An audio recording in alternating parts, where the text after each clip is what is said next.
Welcome back to RLCS Overtime. We just got done talking to Yummy Cheese Man about OCE and how their playoffs are going to be going. And we've already done our playoffs over here. We already have our teams set up who are going to be going to LAN. And so we can look back at the whole season for North America and OCE, reflect on what our top 5 series were. Guys, this is reminiscing. This is going back and just looking at the season and what the things that we remember that we thought were fun. There was a lot of fun. And it's actually really hard to break down and pick out which ones. I think there's a couple that probably come to people's minds immediately that happened very recently. But beyond that, there were a lot of good games. All the teams in all of RLCS showed up a lot. Well, it's always that mix-up of is it just for the best performance or kind of the craziest result? There are just some games that are wow, I did not expect it to go that way. That makes it a pretty crazy series, but if both teams are kind of performing weirdly, does that make it the perfect series? But we've got our top 5 here, so you guys get to see that. Yeah, we certainly do. First, the number 5 series we're going to talk about here, Mockit versus Northern Gaming during the playoffs. This was a semifinal match where the winner moved on and into the finals, and this was Mockit's day, guys. Yeah, I mean, look, K-Dop's now, a few people have been considered him as to be one of the best players in the world at this point. At the beginning of the whole season, Maestro Remco weren't having the best chemistry. They picked it up. Honestly, I was watching in the back, doing cameras and that, and technically, these teams were on point during this series.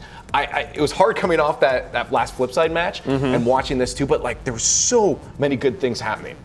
And this was the last time we got to see Maestro play this season. Yep. Which is kind of just one of those soul-crushing moments where I love watching Remco and Maestro play together. This pair, this duo, they've been around since the beginning. They were one of the first duos to really start to, put a chink in the armor that was FlipSide Tactics on the European side, bringing it all the way to Game 7. And that was their chance to lock in buy into Season 4 League play. Now, not only will they not have him at LAN, but they have to also work towards Season 4 League play by making it through the qualifiers. Yeah, and this if there was a season where we see Northern Gaming maybe not finish top 3, I feel like this is the season where they might drop, but we will see as they move forward. Well done to Mockit as they were able to round out that series well. Moving on to number 4, Denial versus G2. This was also the matchup in the playoffs.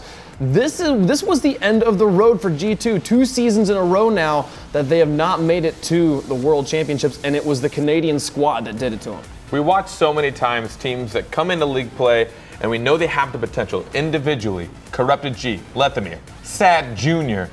We know how good they are at performing, and it just seems like you're waiting for that moment, and this is when they brought it out. Leaf, I gotta ask, how did it feel for you watching the Canadian squad make it all the way? I mean, I like all these teams. I said it before, I want all these teams to make it. But the fact that we kind of have our little own national team there, it was great.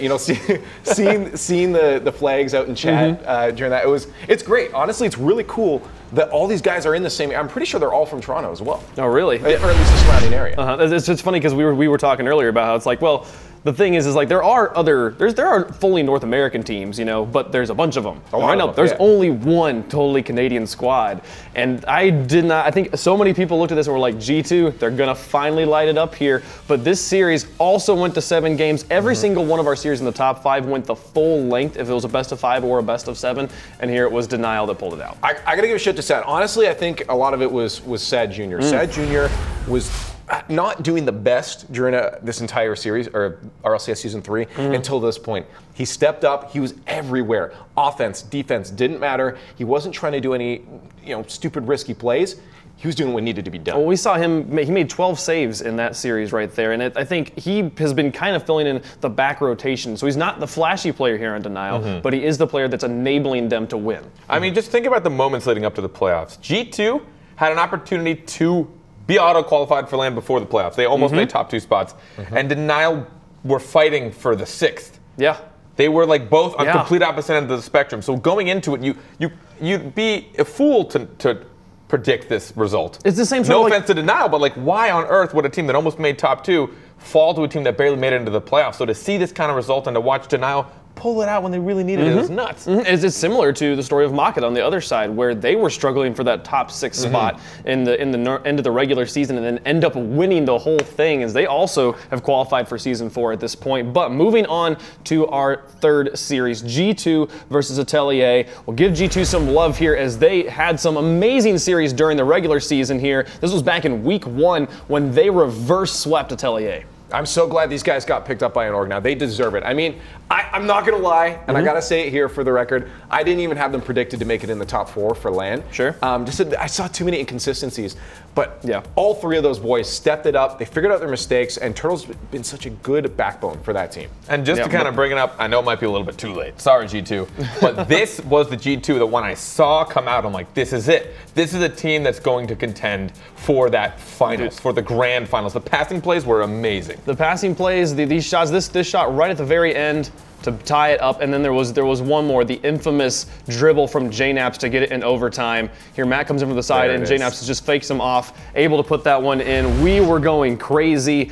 It was Atelier, now known as Rogue, as they have been picked up, and they will be moving into LAN and into Season 4 under that name, so good to see them in that place. But G2 did light it up here in a way we had not seen. This was the beginning of the series of reverse sweeps we had in the season. Well, I mean, I came into this, I'm like, G2 was actually one of my favorite to contend against EU at the beginning. Their playstyle was based purely off speed and faith, and something happened halfway through it that fell apart. I hope we can see it again because it was magnificent to watch. The passing plays were something I just never seen prior to that, at least as consistently as it was.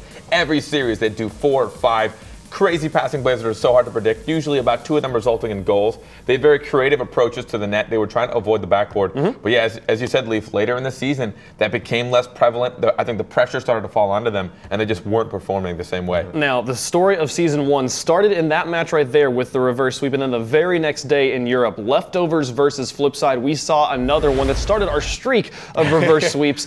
Leftovers was a team that nobody had any expectations of coming into LAN, and then here against FlipSide, they made such a statement coming back in the full 5 games, and Farah, a player that nobody knew, is now a household name. That's exactly it. I think every season we've seen like one specific player. Last one was Devo, and now Farah coming in, and everyone knows Farah now. Farah, like that, it's imprinted in everyone's brains that this guy is on point. And this was just one of those series that, for me, watching it, I mean, now with hindsight, it set the tone for both of these teams. I mean, this is the infamous dribble. There it is. Complete control, just absolutely destroying FlipSide's defense. But this set the tone.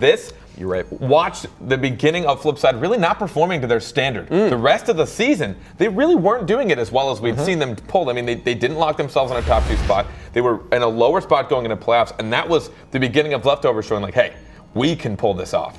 Honestly, it seemed to be a theme with a couple of those top teams, G2 and FlipSide. I honestly think G2 had that confidence at the beginning. Okay, couple of reverse sweeps, let's win these games. They felt too good, and they threw it away at the end. FlipSide, after winning Season 2, like, okay, we got this coming into this season, and they realized, well, this is a bit of a wake-up call at this point. Now, that dribble from Farah at the end of that series, I was casting with Shogun, I believe, and it was, I've seen so many times where a player gets it past one, then gets it past the second, but almost never do they get it past all 3 players, and it was in that moment, especially because it was Farah. That was the thing that made this series so special to me, was the fact that it was like, it wasn't that it was Snasky or Sicky, these veteran players we've seen in RLCS before, it was this rookie that we've never seen before, playing the world champs. He dunks Greasy Meister at the end, just completely mind games him and gets it past him. And he came into existence in that moment. Let's also just talk about that. It was a team of leftovers. Yeah. Like, you didn't have a consistent synergy behind Farah to be able to set those things up. I think my favorite part is when you were interviewing Snasky, I think here on the 1v1, he was like, we were in comms and we're like, I mean, I guess we should start reversing with FlipSide now. Like, they were down 2-0, and they kind of made a serious joke of like, I guess let's reverse sweep FlipSide tactics in the first week of the season, because this is totally possible. And then like I said, like, that was the tone that set for the rest of the season for Leftovers. That was it. Like, once you can take out FlipSide and reverse sweep, who can't you beat, right? Yeah, and they immediately followed it up by beating Northern Gaming in the match right after. The 2 biggest teams, we were all like, man, rough week for Leftovers here in week 1. And they're like, no, we got this. They're like, no more like problem. breakfast. Yeah, easy. who you got for us next? They remained undefeated for a very long time, and they have qualified for LAN. We will see them at the World Championships. I'm excited. But the first series, the number 1 series we're going to talk about here, FlipSide versus Resonant in league play. FlipSide got beaten here by Leftovers, but then in this match, They're able to bounce back against Resonant. So Resonant was the last team they faced in league play, and they lost it in 5 games. Here in the playoffs, we were able to see them bounce back in 7 games and get the win, qualify. That was you and I, Carpet, wasn't it? It's an unforgettable moment. Leaf, you're forever etched in my memory, even if I don't want you there, because of this series. But I mean, you mentioned it. This was the last time we saw them play against each other, right before the playoffs started, and FlipSide was just so off. They performed really poorly. We talked about it, and it kind of started a bit the same this series. And to watch FlipSide Tactics almost go down to a team that we barely projected to make it to top 4 was just something that was so fun to watch. It was cool because it really showcased how close all these regions, but EU specifically, are to each other. Resonant, they kept it up throughout this entire series. Even when FlipSide started to answer halfway through the series, it wasn't like FlipSide suddenly was winning this easily. Resonant still kept them to almost like a goal each time. And we went to a Game 7 overtime, 2.5-minute overtime. Even once they figured out what they needed to do, it still was barely enough to beat Resonant. It feels so good to watch a series go to the last game and then go to overtime. You know you have a classic on your hands when it's like it literally comes down to 1 goal and everybody knows it. It feels so much better to me also when a game ends in overtime because, again, the game ends in a goal. There's no chance of the clock expiring and the ball just touching the ground and that being the end. No, you know it's going to end with the ball exploding in somebody's net and cars flying all over the place and one team celebrating. And there's one thing FlipSide's proved to us is they love performing under pressure. Oh, yeah. That's all they've shown us since the very beginning. When you look at the first lane, lower bracket all the way to the grand finals. You look at the second lane, lower bracket all the way to the grand finals. You look here, they were one of the bottom seeds going into playoffs, and they almost lost. Overtime Game 7. I don't think anyone understands that is one freakish pinch away from losing all potentials of going to land. And then they won the next one. I don't understand. But I mean, what a cool way, what a weird performance for a team to put on when they know they have literally no choice but to win. It was cool that they beat Resonant there, the team that had beaten them most recently in league play. And then they face off against Leftovers, the first team that beat them in league play, as we saw in the number 2 series. And they managed to get the win there as well to bounce back and put them all the way into the championships. They were able to defend their regional championship title, but they drop it to Mockit. In the end, FlipSide going to be going to land, and we'll probably just see them drop in the lower bracket again. Most likely. Immediately. I honestly, I would put everything on that they will end up in the lower bracket. Put it right here. They will end up in the lower bracket, come through, and potentially win unless Gibbs is right. Mockit will be winning the whole thing. We will see. We'll get to talk to Greasy Meister later as well, which will be fun. We'll get his perspective on how that match went in his mind and the whole season, the things that have happened. So it'll be good to talk to Greasy. But also, this series, we want to break it down in full detail. We've talked about kind of the story implications here. We want to talk about the nitty-gritty of what happened during that game. Leaf's going to take us through in the next segment, going to break down FlipSide versus Resonant in league play. It's going to be a lot of fun. You won't want to miss it. Don't go anywhere. We'll be right back.